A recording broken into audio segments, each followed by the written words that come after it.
Pagdating ko sa circle, tahimik. May mga nagja-jogging pa.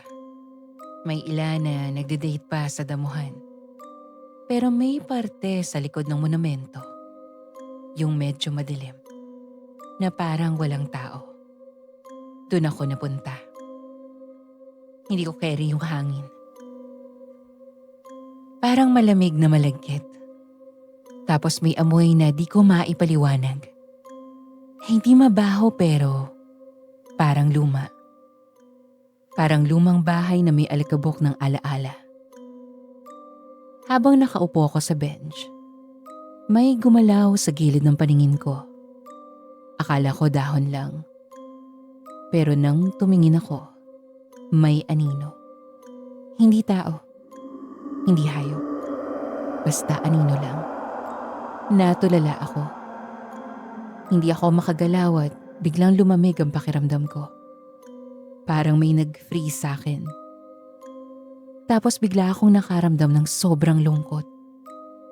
As in, sobrang bigat ng dibdib ko noong mga panahong yon. Tumingin ako sa monumento. Hindi ko alam kung guni-guni lang. Pero parang may mukha sa isa sa mga haligi. Hindi literal na mukha. Pero parang may mata. Parang may nakatingin. Tapos may narinig akong boses sa tenga ko. Hindi malakas. Pero malinaw. Bakit ka nandito? Wala akong maipaliwanag. Wala akong sagot.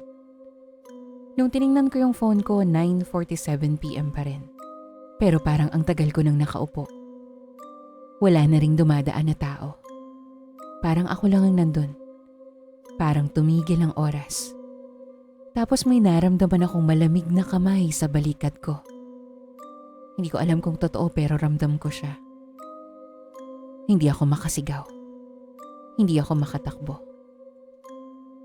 Sa harap ko, may tumayo. Hindi ko makita yung mukha. Pero babae siya. Nakaputing damit. Hindi yung tipong multo na pang horror movie Mukha siyang normal.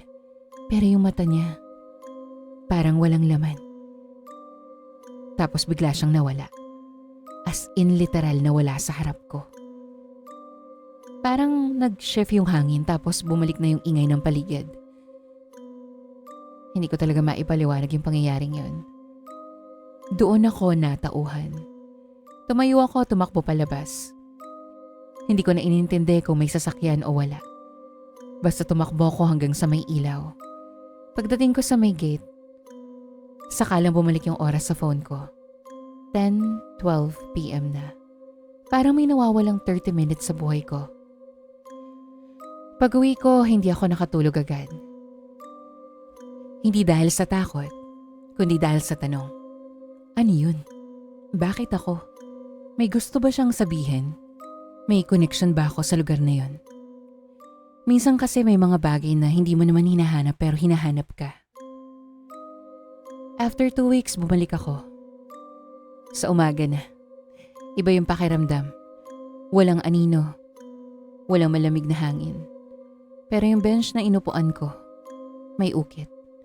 Hindi ko sure kung dati na yon pero may nakasulat. Nandito pa rin ako. Hindi ko alam kung coincidence lang. Pero natulala ulit ako. Hanggang ngayon, hindi ko pa rin alam kung anong nangyari. Hindi ko alam kung multo ba yun o kung may energy lang talaga sa lugar na yun. Pero isang bagay ang sigurado ko. May mga parte ng circle na hindi para sa lahat. At kung sakaling napadaan ka, makiramdam ka. Baka may gusto rin silang sabihin sa'yo. Hanggang dito na lang ang sulat ko, Miss Mara. Ako si Jem. At ito, ang aking haunted journal.